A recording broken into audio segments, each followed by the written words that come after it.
जिसका मतलब है कि अब हम इससे बिजली की भी बहुत बचत कर सकते हैं। इतना ही नहीं, अगर इस चीज से कंप्यूटर की चिप्स बनाई जाएं, तो आज की सिलिकॉन चिप से भी 100 गुना ज्यादा तेज और दमदार होंगी और आपके कंप्यूटर को भी इतना ही तेज कर देंगी।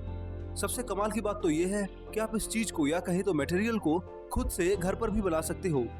तो आइए जानते हैं इस वीडियो में हम इस सबसे ताकतवर, सबसे हल्की और सबसे परफेक्ट चीज के बारे में, जिसकी शुरुआत 2004 में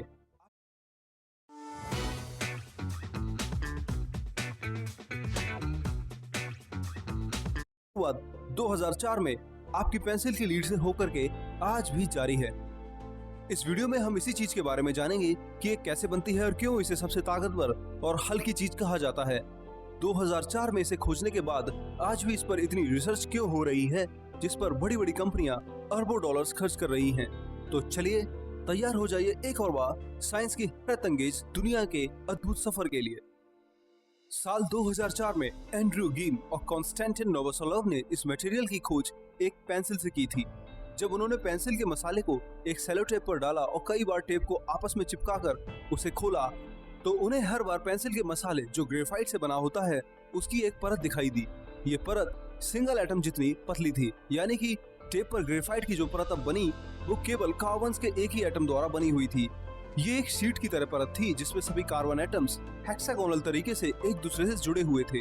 आप अपने स्क्रीन पर जो स्ट्रक्चर देख रहे हैं, उसी स्ट्रक्चर की खोज इन दोनों वैज्ञानिकों ने 2004 में ग्रेफाइट और टेप की मदद से की थी, जिसे ग्राफीन कहा जाता है। वैसे तो ग्राफीन में ग्रेफाइट जैसा ही स्ट्रक्चर होता है, बस इसमें फर्क केवल परतों का होता है। जहां ग्राफीन की केवल एक सिंगल कार्बन एटम की ही परत होती है, तो ग्रेफाइट में ये लाखों, अरबों और खरबों की संख्या में जुड़ी हुई होती है। पर एक मिनट, ये तो हम समझ गए हैं कि ग्राफीन ग्रेफाइट की एक सिंगल एटॉमिक लेयर है जो कि 1 नैनोमीटर यानी मीटर के 1 अरब हिस्से जितनी है, और ये संसार की सबसे ताकतवर भी है। पर ग्रेफाइट तो इन्हीं परतों का बना होता है, और वो भी लाखों अरबों की संख्या में, तो वो बहुत कमजोर क्यों होता है? हमारी पेंसिल की लीड तो ग्रेफाइट की ही होती है, पर वो इतनी कमजोर क्यों होती है? तो दोस्तों, इसका जवाब छिपा है इनके स्ट्रक्चर में। भले ही ग्रेफाइट ग्राफीन से बना हो, पर जो परतें ग्रेफाइट में होती हैं उनके बीच में बहुत दूरी होती है, जिस कारण ये कमजोर और ब्रिटल यानी जल्दी टूटने वाला मटेरियल होता है।